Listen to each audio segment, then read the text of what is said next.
Sports Entertainment is recorded live at twitch.tv/baldyandthebeast. Join us every Tuesday and Thursday at 9 p.m. Eastern Time and watch the matches right along with us.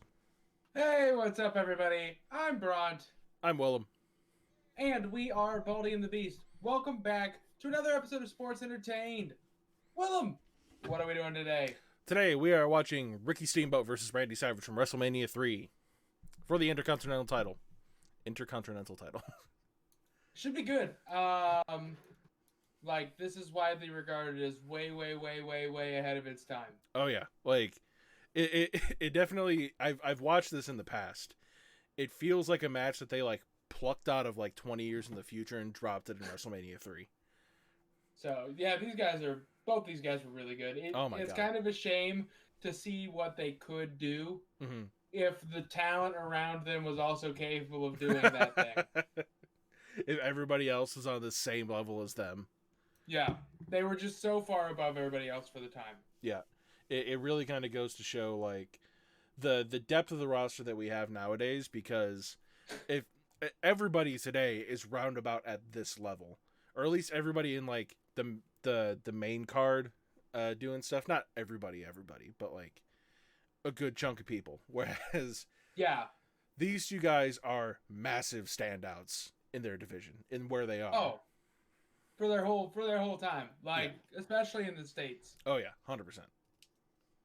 So, but let's go ahead and get into how we got here. We'll start off by going to the date. I totally tried to skip over that. This happened on March 29th of 1987 in the Pontiac Silverdome, Pontiac, Michigan. Yes. So the attendance was a Vince kayfabed 93,173. I'm pretty sure the number is a good bit lower. Yeah. I think it's closer to 76,000 or something like that. That's what I was thinking. So, yeah. But you know how Vince is. You gotta boost them numbers. Yep. What I don't understand is if you're gonna boost your numbers by 17,000, you might as well just get it up to 100. Say there's 100,000, 150 fans there, or something stupid. Right. It doesn't make sense.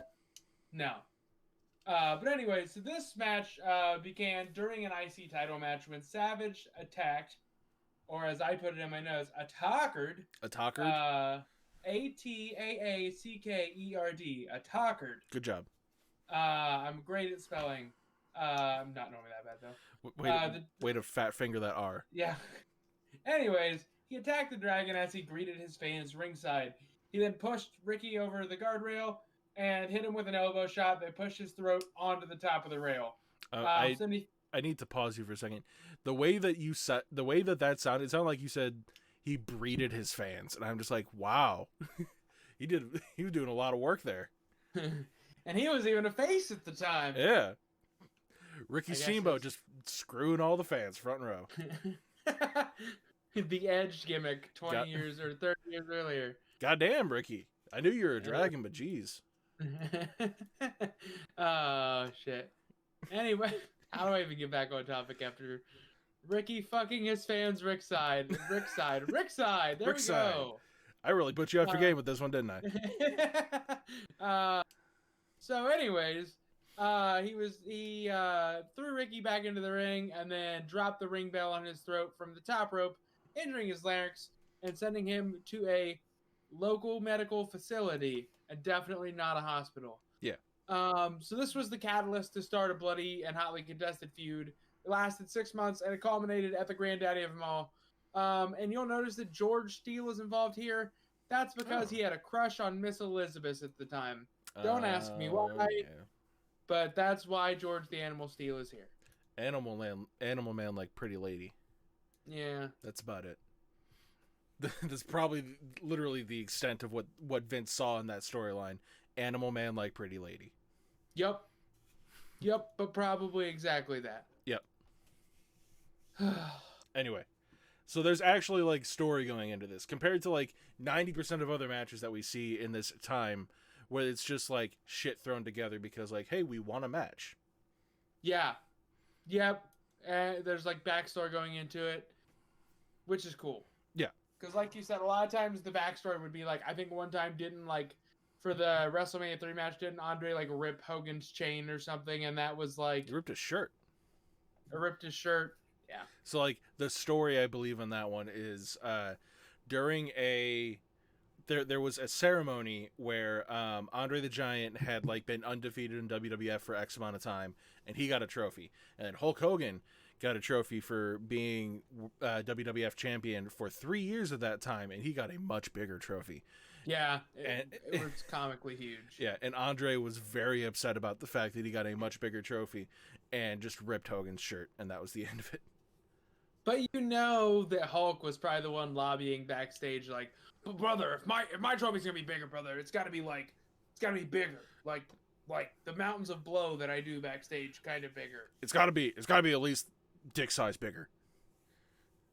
Well, speaking of dick size, did you know that according to Terry Bollea in a court of law, Hulk Hogan's penis is bigger than Terry Bollea's penis? Yeah, it never ceases like to get a little chuckle out of me whenever you bring that up. His narcissism never ceases to get a little bit of chuckle out of me. Like, I do put a little bit of character on the internet. I am never going to get to the headspace where I'm like, my internet character has a bigger wiener than me. You gotta kayfabe that dick size, man. His dick is billed at 8 inches. That would be his CZW gimmick. Yeah. And coming out with a dick size of 12 inches. Hulk Hogan. Oh man. So let's go ahead and run down this card, because this is a monster of a card, or at least it looks like it is, because there are about 1,000,001 tags on this before you actually get to this match. Are you shocked in any way, shape, or form? No, because it's an 80s Mania. It's only a 3-hour show, but they pack in the celebrity cameos. The matches are like 3.5 seconds long. Like, you gotta get everything in. You gotta get everything in. They only have 4 shows a year. They should still only have 4 shows a year. Yeah. I'm sorry. I like the extra pay-per-views. Maybe I could go up to 6. Like, 1 every 2 months. But the way EW does their pay-per-views right now really makes me wish there were less WWE ones. Oh, yeah. I feel like it's entirely necessary to point out, like, how many people on this show, I have no idea who they are. Like... Yeah. Like, I don't know who's in the 6-man tag team match. You don't know Hillbilly Jim? I know Hillbilly Jim. That's about it. You don't know King Kong Bundy? I know King Kong Bundy, but like, oh, it's you know 2/3. Okay, I'm seeing what the match is now. Or 1/3. It's Hillbilly Jim and King Kong Bundy with a couple little people. Yeah. So it's that match, but like, I had no idea like who Hercules is. I don't know what he's doing. I don't know who Billy Jack Haynes is. Like, I understand Orton and Don Baracco. Whatever. Run down the card. I'm just literally padding time here. Go ahead. So the first match on the card was the Can-Am Connection, which is Rick Martel and Tom Zink, both of whom Willem probably knows, defeated Bob Orton and the magnificent Muraco with Mr. Fuji. Mr. Fuji. Next up on the card, Mr. Fuji. Yeah. Unknown to Willem, Billy Jack Haynes and Hercules. That ended in a double count out. Next up, we have the 6-man tag, which was like we. So not only did I not know who was in the match, it isn't worth watching because it's a shit finish. Yeah. On Mania, on WrestleMania 3, you like have match 2, dusty finish. Fuck it. I'm just shocked that's the only one that ends in a double count out. Yeah. It is the 80s. Yeah. So next up, we had, like what Willem said, which was essentially Hillbilly Jim versus King Kong Bundy with some little people involved. And I'm sure it was done very tastefully being the dub in the 80s. Oh yeah. Top tier. God, I gotta stop doing that. I can't do the John Cena, the okay hand sign. I gotta stop it. I gotta stop it. Yeah, the racists do that. The racists ruin everything for everybody. I concur. I concur 100%. After that, Willem 2021. Political statements o'clock. Next up, we have the gimmick match on the night, which was Harley Race defeating the Junkyard Dog in a loser must bow match. Ooh, Hold those up. great 80s gimmicks. Hold up for 2 seconds here.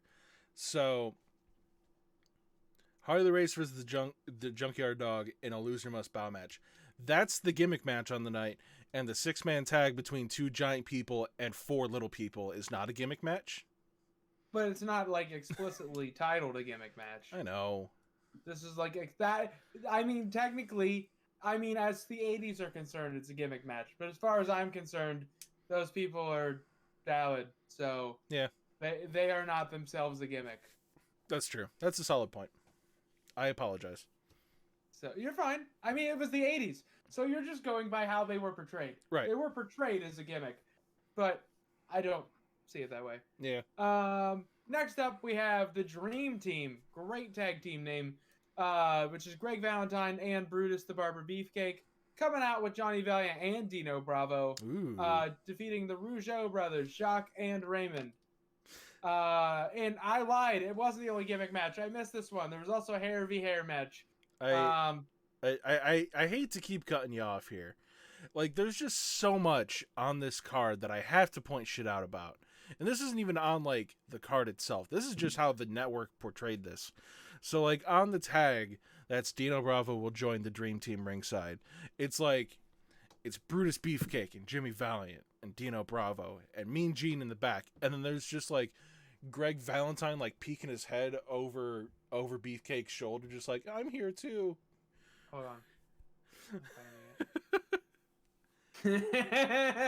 That's like, You're totally that's right. so good. He's just like, his neck hey. is entirely covered. It's like, hey, That's great. hey, I'm in this match too. I'm also a part of this team. Like, I'm glad you pointed that out because I do my rundowns off Wikipedia because they're generally a little more informational. Yeah. So I would not have seen that. That's fantastic. All right. But like I said, I lied earlier. There is another gimmick match. We have a hair versus hair, which was Roddy Piper defeating Adrian Adonis. Next up, we have another 6-man tag, which was Danny Davis and the Hart Foundation, which was Brett and Jim at this time, defeating Tito Santana and the British Bulldogs. Boy, look Ooh, bet you that match was fucking good. Oh yeah, look at the chin on Danny Davis. Oh no, yeah. Stop making me go back to the thing. I'm sending you a second monitor for a reason, so you can have this shit up. Next, we have Butch Reed with Slick defeating Coco Beware. And then we get into our first title match on the night, which is the match we're watching. Yes. After that, we have the Honky Tonk Man defeating, I guess I'd say the Honky Tonk Man with Jimmy Hart, who has been on this show like 8 times now. Jesus Christ. Yeah, you forget how much managers were like just completely recycled with different people over and over again. I love managers, but like hire more than fucking 2. Right. Well, I think at the time there were only a couple because there was Jimmy Hart, there was Slick, Sonny Ono, there was like across all of wrestling there was Bobby Heenan, like there was the Grand Wizard or whatever the fuck, and like there's one more I'm missing, Captain Lou Albano, and that was about it across the whole wrestling business. Yeah, and honestly, we don't have that many nowadays. Yeah, that's true. I would love to get back into a time with more managers, and it looks like, I hate to bring it up because I always bring it up, but it looks like AEW is kind of doing that. Yeah. Like, they are definitely more prevalent on managers than, like, any other promotion I can think of. Yep. Jesus. The only person they haven't brought in to manage somebody is fucking James Mitchell. Right. They only brought him in for their wedding thing. I popped so hard when I saw the Sinister Minister show up to conduct that wedding. I was like, oh, this is a stroke of genius. Yeah. Like, his whole gimmick is he's the Sinister Minister. So, like, okay, we're down a rabbit hole. We'll talk about it later. Continue. Yeah. Next up, we have the Iron Sheik and Nikolai Volkov defeating the Killer Bees. With as big of a team as Nikolai Volkov and Iron Sheik, you would think that they would be portrayed as. They only won by DQ. Okay. Like, you would think that they would have. I don't know. I when I think of tag teams, it's like in the 80s, the way Vince would have booked them, it's like the Iron Sheik and Nikolai Volkov and the Right. Killer Bees. Like, give them a win. Right. But anyways, the finish is the obvious finish for WrestleMania 3. If you are watching this podcast, you know what the main event of this pay-per-view was. It was Hulk Hogan body slamming Andre in the slowest 12 minutes in wrestling history. That's not true. But No, it's not true.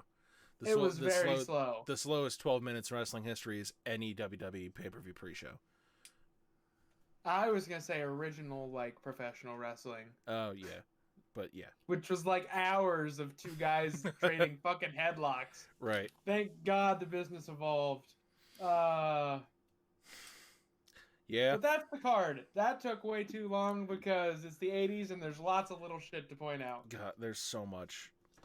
So, yeah, we're just going to go ahead and jump right into the match because that took way too long to get into, and like my whole page had to refresh so I could find the tag, and it takes me about 8,000 years to scroll through and actually find where this freaking is on the card.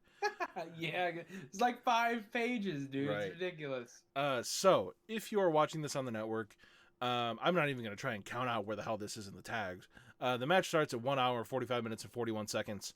Going to go ahead and count it down from 5, 4, 3, 2, 1.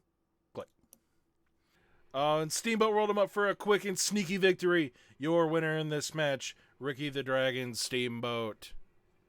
And your winner and new Intercontinental Champion, Ricky Steamboat. I don't have downstairs neighbors, and I can do my announcer voice now. That actually wasn't a bad think. But the big problem is, like, when you did it, your Discord cut out, so you, like... Well, it wasn't meant to be a think, it was meant to be a Brandon. Well, whatever. Your ring announcer voice that you did, it cut off halfway through the new, so thank you, Discord. I don't know how to remedy that situation. Maybe in the future we look into using something that is not Discord. Copious amounts of shilling. Yes. Hello, my name is Bront. Would you like to buy this delicious drink product? Your drink product could be here. Drink product such as Sprite? No, sorry. We will sponsor anything. Well, we will sponsor most anything. I mean, like, we'll sponsor anything. We ain't gonna give anybody money. People gotta sponsor us. That's how sponsors work. Well, yeah, but I won't do a sponsorship with, like, I don't know. No. Pit bulls are bad or something. No, what I mean is your phrasing is incorrect. We will not sponsor anything. We will be sponsored by things. Yeah, they knew what I meant. Anyway, what is your hot tag going out of this match? Wow, wasted on that crowd. Wasted out. That's accurate. Way before its time. Yeah. Oh, for sure though. Yep. Okay. So that's I feel like the hot tag segment just goes way faster than we expected to, because like it's here and then it's gone. It's here and then it's gone. It's literally a hot tag. Sometimes it's done very quickly. So what are you giving that? What are you giving that match out of 5? Are we talking for the time, or are we talking modern eyeballs? Let's give it a both. So with modern eyeballs, I give it like a 3.5 stars. It kept my entertainment. Like, it kept me engaged. It wasn't great, and they didn't do like anything insane. Yeah. For the time though, that was at least 4.5, if not higher. Oh yeah. Because it was just faster and more athletic than what was seen. Than 90% of wrestling at the time. Yeah. I'm gonna knock it down to maybe 3 stars, just for my personal opinion, because as you said, for a modern day match, there's nothing absolutely new here if we look at it through modern eyes. Like, a lot of the moves and stuff, it's stuff that we've seen before. A lot of the movement and stuff, like, it's just kind of moving back and forth and doing moves on each other. There's not a lot of story being told in this match. That tends to be an issue that I see with a lot of these matches that are presumably pretty good.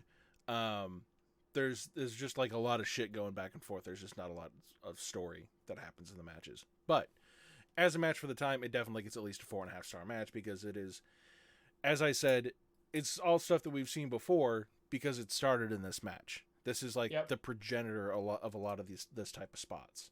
Yep. So it would not be for a crowd like this not reacting the way that it did to wrestling of the caliber that it is, because this is hands down some stuff that you would see on, maybe this would probably be like a good TV match. If it was put directly in today, it might not totally fit. But definitely if it was done today, it'd be a little slicker, I think. Yeah.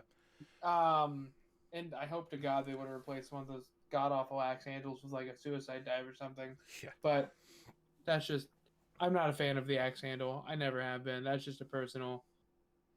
Yeah. I don't get it. If you're going up to the top rope, why are you just going to do a meh? Meh. Well, it's a flying meh. Well, speaking of relating it to today, it's time, since we are now out of February and we're back on our regular set for what we're going to be doing for stuff, it is time to go into Rebooked, the segment of the show where we look at the competitors in the match, look at the match itself, and see who could book this just as good, who could work this just as good, if not better, in a modern day situation. So, do you have anybody that you want to kind of nominate for this type of match? I think I've got my two. And there might not be, the one isn't direct, and I don't really know if I have people. But I think it would be good, and I think they could work this match well. Big E versus Cody. Okay. Because I think they could hit all the spots. Big E would probably be the more power-based one where they did the gut wrench earlier in the match, but he may not be perfect, but I would want to see it. So yeah. Okay. So Big E versus Cody. So I'm looking at this match. I'm kind of working my way through who I want to work in this, because looking at this, at least looking at the competitors and how they are, Savage, who you would expect to be the much bigger person out of this match, is actually kind of, he's not scrawny. He's definitely, he's just the smaller man. He's not quite as toned as Steamboat is. So Steamboat's kind of the bigger, more powerhouse guy, throwing some of the bigger moves. He actually had a spot very early on in the match where he had Savage by the throat and picked him straight up. So you wanna kind of put somebody that's more of a powerhouse into his position, but is not huge. So for Steamboat, my pick is going to be Cesaro. Ooh, that's good. So we got Cesaro, and then for Savage, we got somebody who's a preening heel asshole, has his girl with him, is doing some big moves, some off the top rope, some more dangerous type stuff, going to the outside, grabbing the ring bell to try and, get a bit of a distraction. So who better to do Randy Savage than the bad boy, Joey Janela? I thought you were going to say Kip Sabian there. Nope. But I like the bad boy. Yeah. I'm throwing it back just a little bit. So we've got the bad boy, Joey Janela, versus Cesaro. I do like his entrance when he comes out, and it's just, I'm a bad boy. I love that so much, because I would never have thought in a million years that that's just going to be somebody's gimmick. Like, oh, I'm a bad boy. I'm a bad boy. I'm a big bad boy. You know me. I would love to see him get, like, do you remember, was it Jazz that did the gimmick with the Bashams where she was like their dominatrix? Oh, no, it wasn't Jazz. It was, I know what you're talking about, though, but it wasn't Jazz, I don't think.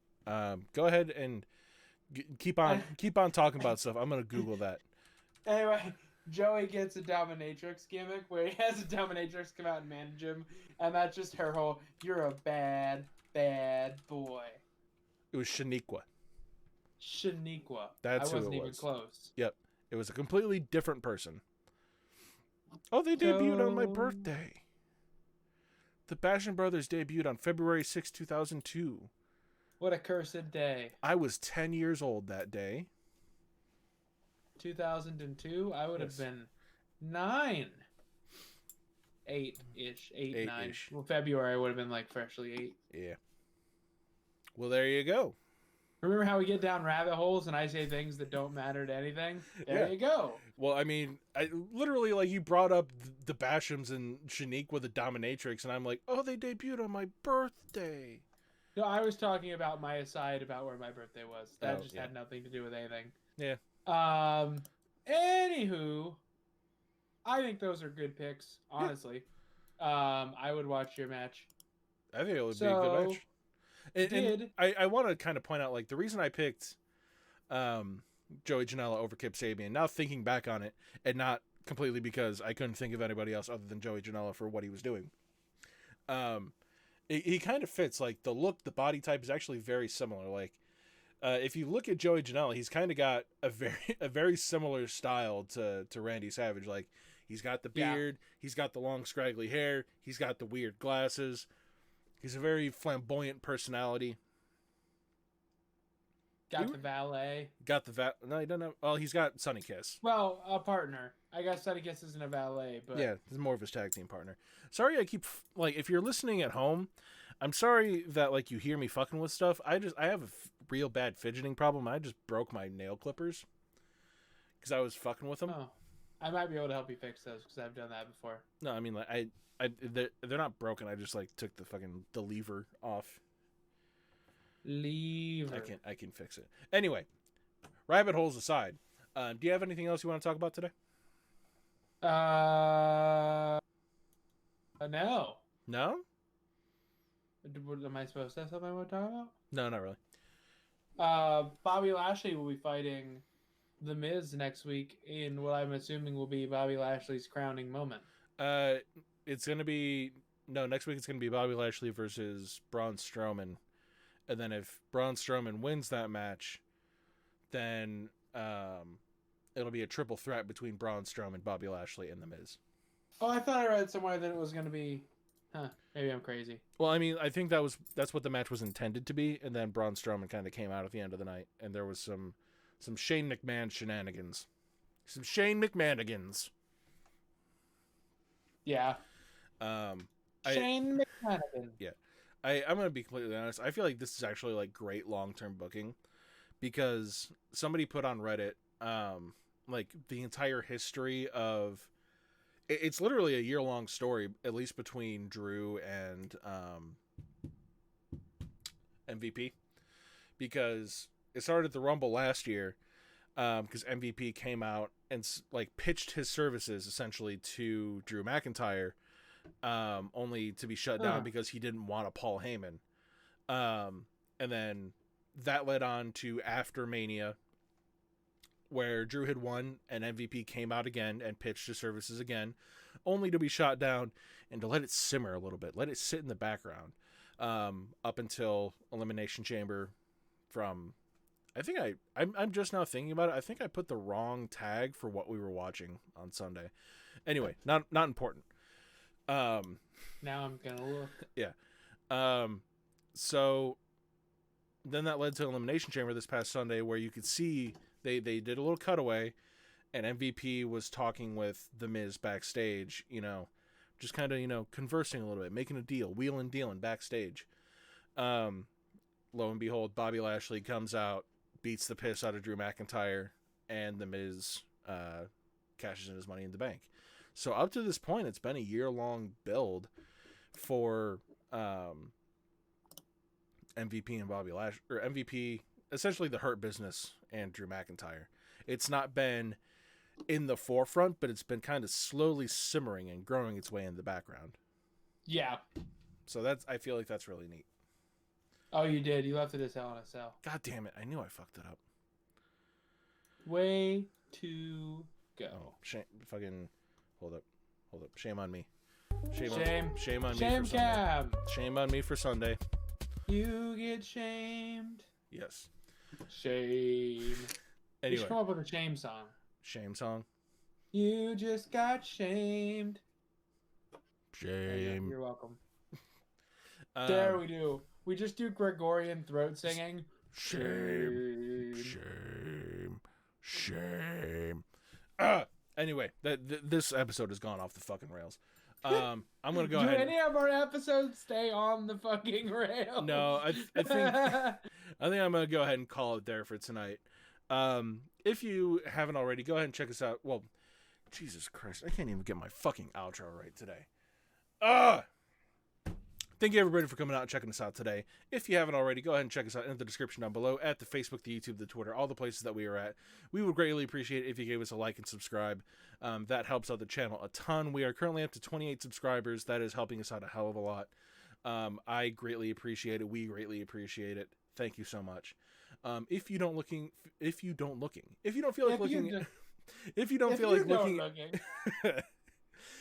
feel like looking at our beautiful faces, go ahead and check us out on the audio only podcast over at Anchor, Spotify, or all those places. Again, all that stuff is in the description down below.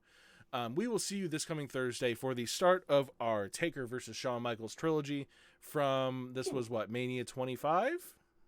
Methinks. Okay, so for the start of our Maker versus Michaels, for our Taker versus Shawn Michaels trilogy, we will see you then. Thank you for coming out tonight. Bye-bye. Bye.